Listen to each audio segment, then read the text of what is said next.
Hi everyone, I'm Lorraine Driscoll, and this is another episode of Building Better Brains. Last week we talked about dysgraphia, and today we're going to dive even deeper into dysgraphia because it's just not something we can, talk about in one video, I guess.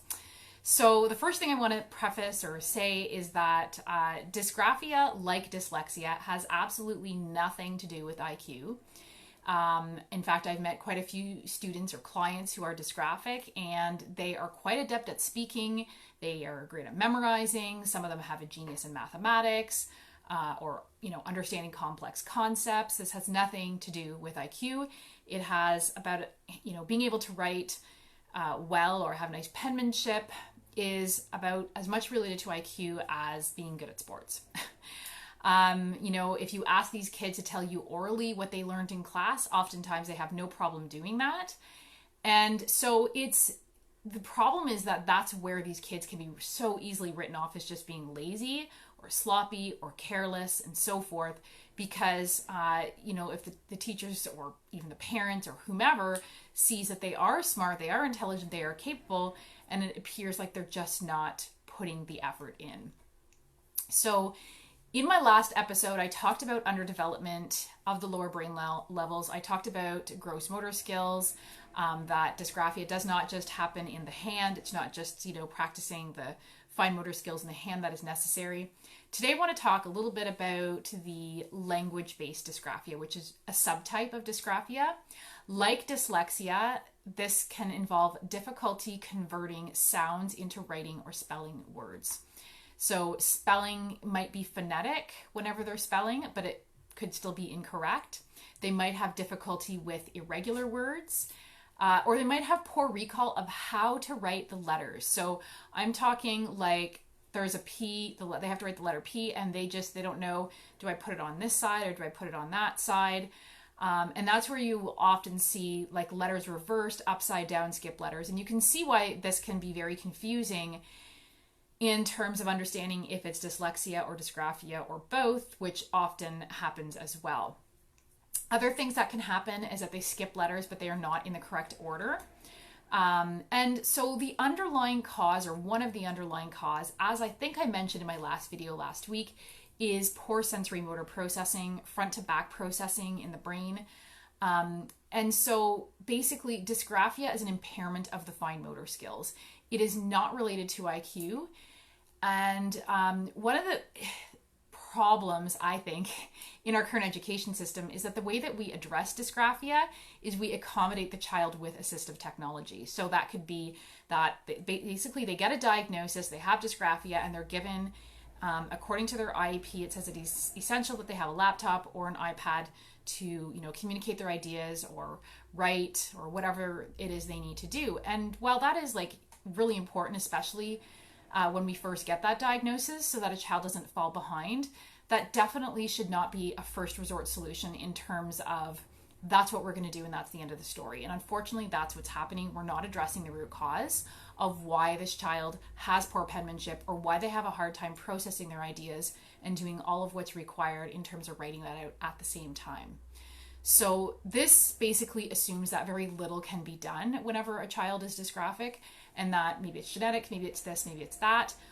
When in fact, in many instances, if a child receives the right therapy, the correct brain training, if you will, or interventions, there is a very high chance they will overcome or significantly improve the dysgraphia.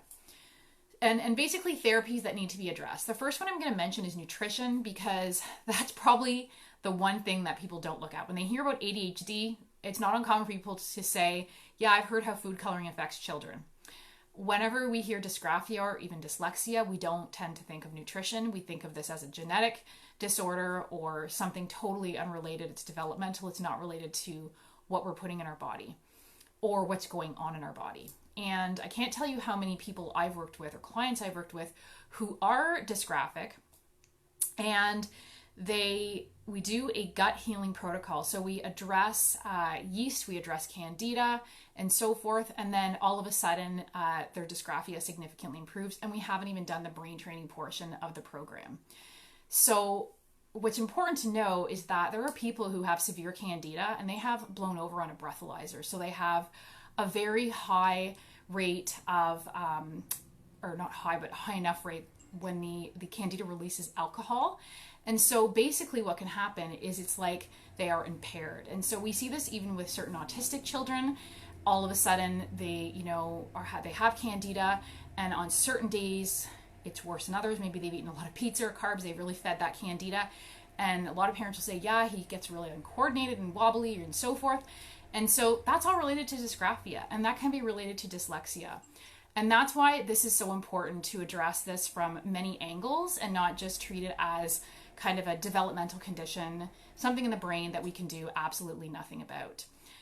And then obviously, as mentioned last time, we want to address sensory motor function in the brain, as well as front to back processing and right and left brain integration. So the important thing here is that we're not just addressing fine motor skills.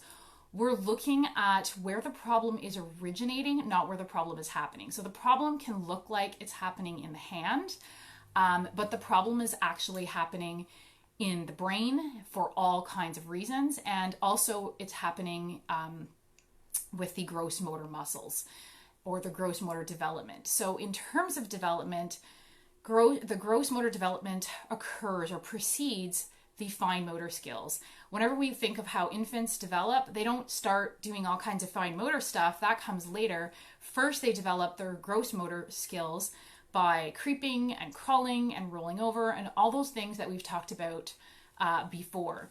And then as they get into their primary years and get into school, then we start fine-tuning those fine motor skills. And so that is why we have so many kids now entering school and they're not very successful at, cutting and pasting and, manipulating a crayon and doing all of those things.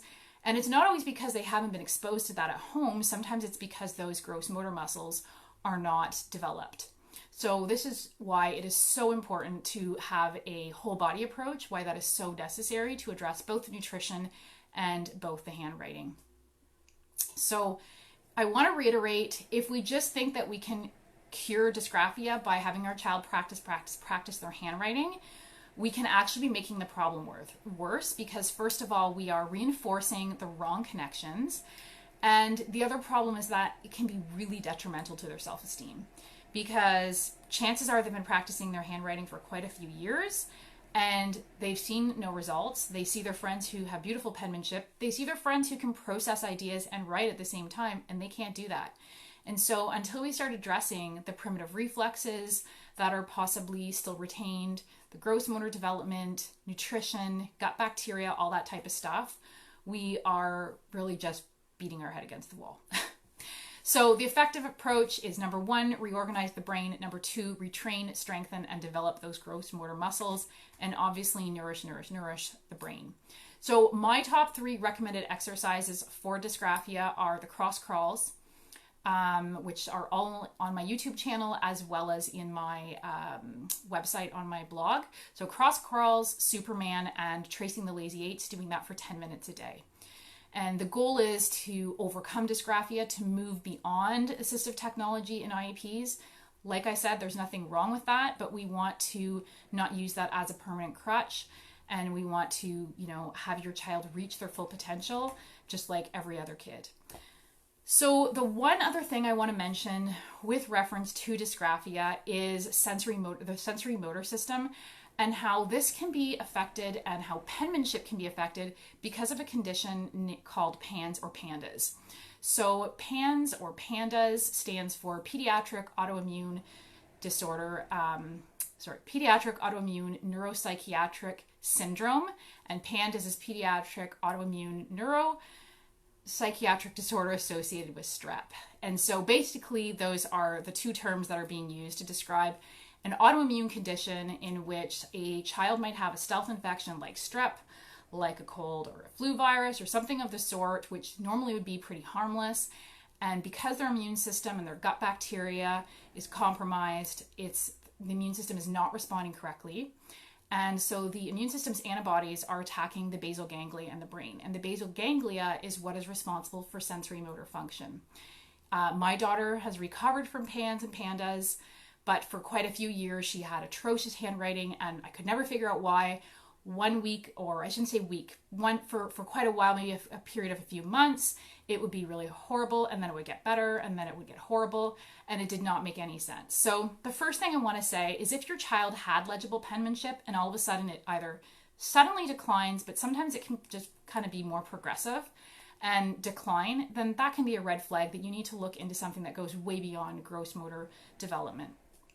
Also, if their dysgraphia, as I just mentioned, waxes and wanes, then you want to look into PANS and Pandas, because this waxing and waning is basically a sign that something is going on with the immune system, particularly if this waxing and waning occurs with the behavior. So all of a sudden, they have some strange obsessions or compulsions. Their hyperactivity has increased.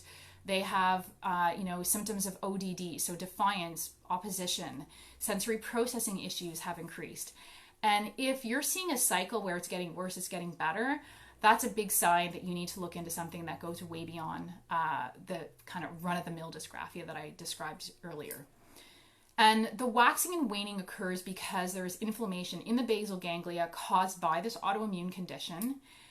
Basically what's happening is a child's immune system is going in and out of high alert as the infection goes in and out of an inactive and active state. So I won't go into that anymore. I'm going to post a link below if you suspect that could be a factor. The website is neuromune.org, but I'm going to post that, so don't feel like you need to write that down or remember that. And basically with dysgraphia, the solution is nourish the brain and also develop those gross motor skills, excuse me, address primitive reflexes, and integrate the left and right brain hemispheres. So if you found this video helpful, if you want to learn more, hop onto my website, take the free quiz to learn more about if your child could have a learning difference or behavior issue and what you can do about it, what the root cause could be, and please feel free to share. And if you would love to have a free 20-minute conversation to discuss what could be going on with your child and what some solutions are, feel free to email me or give me a call. Thanks for watching.